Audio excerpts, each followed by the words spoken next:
You know, when this series was determined after Atlanta beat the Knicks and the Sixers beat the Wizards, you'll probably remember that I told you that even though Philly is perceived to be one of the top teams in the Eastern Conference and one of the top teams in the NBA, and that the Hawks were playoff neophytes, I still had my doubts about Philly. I said that Philly might still lose this fucking series, and it's because of certain factors. Number one, Nate McMillan is an excellent fucking coach. He should have never been fired and thrown under the bus with the Indiana Pacers. Okay? And you're seeing that now after they fire his replacement after 1 year. Sometimes the grass, and LB said this, that's one of my sayings too. Shout out to LB. The grass is not always greener on the other side. It appears to be until you get close to that motherfucker and it's brown all of it just like yours.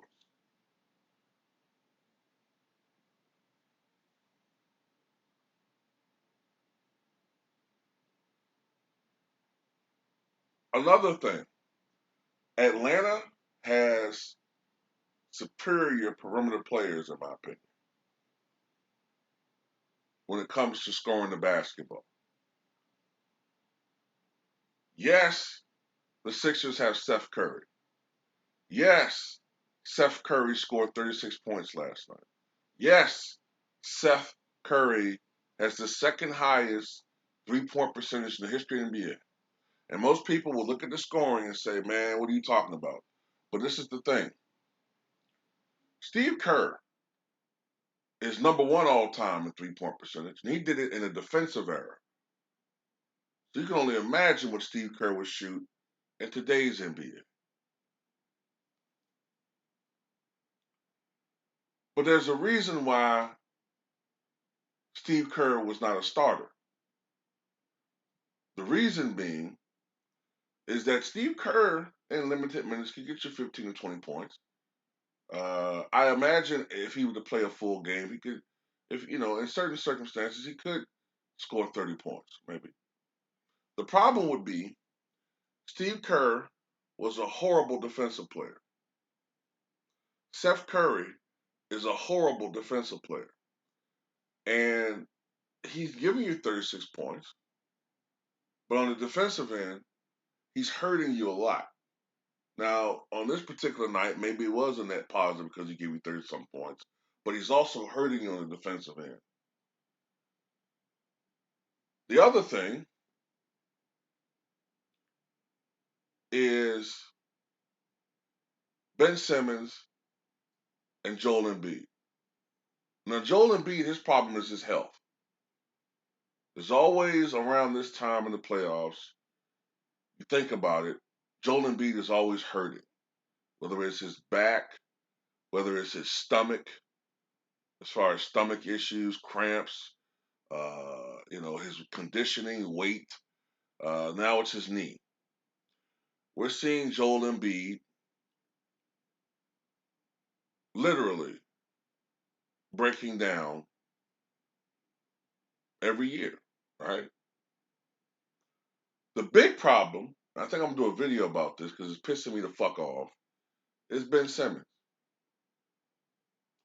Ben Simmons is not getting the same smoke that Giannis Antetokounmpo is. Because if I recall, Ben Simmons was Rookie of the Year, wasn't he? Ben Simmons was a highly touted player. Matter of fact, Ben was more highly touted coming into the NBA than Giannis was. But yet, Ben is just not getting any smoke at all. Not really. Not in the way that he should be. Why is that? I don't want to hear shit about he ain't a star. He is. God damn it. He is. They was comparing him to LeBron James coming into the league. I don't want to hear shit. The problem with Ben Simmons is he won't fucking shoot at all. At least Russ At least Giannis will fucking shoot the basketball. This guy will not fucking shoot.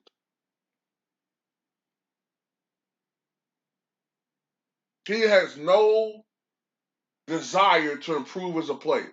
None. At least Giannis has the desire to improve. He's trying. He's trying, god damn it.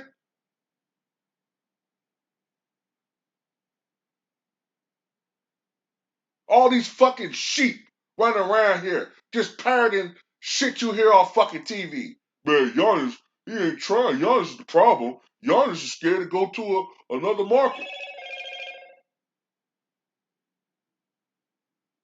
Ben Simmons is a liability because he can't fucking shoot free throws. He shoots them even worse than Giannis does. Nobody really goes in on him. What have the Sixers done? The Sixers is about to fucking lose. I'll say that for the next video. Congratulations to Trae Young and Atlanta for a big victory in Game 5. They can close out this series in Game 6. We'll have to wait to see. You know what I'm saying? Because you never know with young teams. But I think Atlanta probably will close out this series at home in Game 6. And if that happens, a lot of heads are going to roll in Philly. Okay? I wouldn't even be surprised if Doc Rivers gets fired. I don't know how his relationship is with the front office, but for them to lose to Atlanta would be devastating. But tell me what you guys think. It just occurred to me. Let me add this one right quick. I even mentioned that the Sixers blew a 26-point lead. I forgot to mention that at home. I forgot to even mention that the Sixers blew a 26-point lead at home. Yeah, if they lose this series, it's going to be some changes in Philly. But tell me what you guys think.